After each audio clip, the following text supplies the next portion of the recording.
YouTuber Yudi Anggata asal Lombok.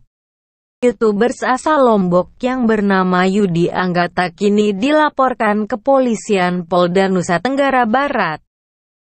Diancam penjara dengan tindakan dugaan pelecehan. Viral video pendek yang diunggah dalam sebuah akun medsos berisi tentang hinaan kaum para perempuan.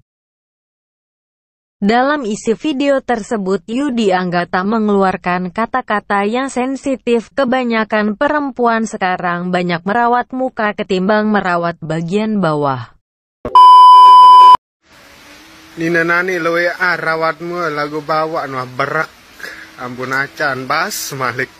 Nina gama. Coba bawa pada glowing sekali.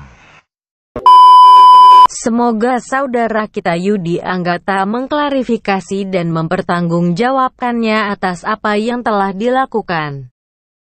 Untuk itu mari kita menjaga sikap kita, tata cara kita berbicara biar tidak ada kesalahpahaman.